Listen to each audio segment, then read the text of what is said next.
Hi, வணக்கம் எல்லோருக்கும். இன்றைக்கான மினி விலாக் பார்க்கலாமா? எல்லோரும் ஒரு வருஷமாக சஷ்டி விரதத்தை எதிர்பார்த்து நேத்தோட நம்மளோட சஷ்டி விரதம் அழகாக சிறப்பாக முடிஞ்சிருக்கும். எல்லோரும் எதுக்காக வேண்டுதல் வச்சு விரதம் இருந்தீங்களோ அதெல்லாம் கண்டிப்பாக நடக்கணும் அப்படின்னு நான் முருகன்கிட்ட வேண்டிக்கிட்டேன். நானும் அதே மாதிரி தான் ஒரு பெரிய வேண்டுதலோடு இந்த விரதம் இருந்திருக்கேன். கண்டிப்பாக நடக்கும்னு நம்புகிறேன். போன வருஷம் நான் 7 நாளுமே ஃபுல்லாக விரதம் இருந்தேன். இந்த வருஷம் என்னால் 7 நாள் முழுசாக விரதம் இருக்க முடியல.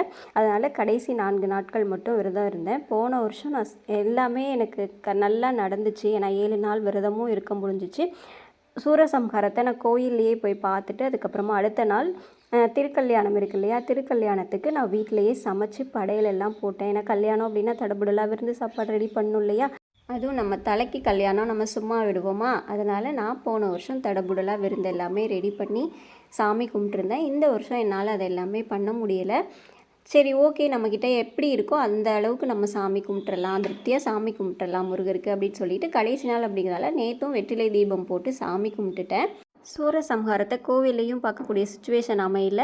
நேற்று திருக்கல்யாணத்துக்கு சமையலும் என்னால் எதுவுமே பண்ண முடியல. வீட்டில் கேஸ் காலி ஆகிடுச்சு. சுத்தமாக வேறு ஆப்ஷனும் எதுவுமே இல்லை. இண்டக்ஷனும் ரிப்பேர் ஆகிடுச்சா, அதனால் எதுவுமே பண்ண முடியல. நான் எதுவுமே முருகருக்கு பண்ணலையேன்னு வருத்தப்பட்டேன். ஆனால் முருகர் வருத்தப்படாத, நீ உனக்காக நான் பண்ணுறேன் அப்படின்னு சொல்லிட்டு நேற்று காலையில் எனக்கு ஒரு கல்யாண விருந்து சாப்பாடு முருகர் கொடுத்துருந்தாரு. நேற்று காலையில் எழுந்திரிக்கும் போதே இங்கே ஃபங்க்ஷன் இருக்குது, சாமி கும்பிட்றோம் வாங்க அப்படின்னு சொல்லி கூப்பிட்டு அந்த காலோடு தான் நான் காலையில் எழுந்திரிச்சேனே. சாமியெல்லாம் கும்பிட்டுட்டு அதுக்கப்புறமா அங்கே போயிருந்தேன். வடை பாயசத்தோட முருகர் எனக்கு நேற்று விருந்து சாப்பாடு கொடுத்துருந்தாரு. ரொம்ப ஹாப்பியாக இருந்துச்சு. இதுதான் எனக்கு இந்த சஷ்டியில் நடந்த மிராக்கள். முருகருக்கு நம்ம எதுவுமே பண்ணலைனாலும் நம்ம திருப்தியாக என்ன பண்ணமோ அதை பண்ணால் முருகர் நமக்கு பண்ண வேண்டியதை பண்ணிடுவார் அப்படின்றதுக்கு இதுதான் எக்ஸாம்பிள். இதெல்லாமே நான் இந்த வருஷம் போன வருஷம் சஷ்டிக்காக வாங்கினது.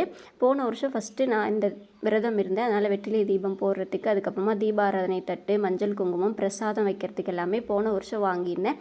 இந்த வருஷம் இந்த ஓம் விளக்கு, வெற்றிலை தீபம் போடுறதுக்காகவே இந்த 6 முகம் கொண்ட இந்த ஓம் விளக்கு வாங்கியிருந்தேன். இப்படி தான் என்னோடய விரத நாட்கள் இந்த வருஷம் முடிஞ்சிச்சு. அதுக்கப்புறமா இன்றைக்கி காப்பு கழட்டி நம்ம வீட்டில் மனோரஞ்சிதம் செடி இருக்கா, அதிலேயே கொண்டு போய் கட்டிட்டேன். இப்படி தான் என்னோடய விரதம் முடிஞ்சிச்சு. உங்களுக்கு எப்படி இருந்துச்சுன்னு கமெண்ட்டில் சொல்லுங்கள்.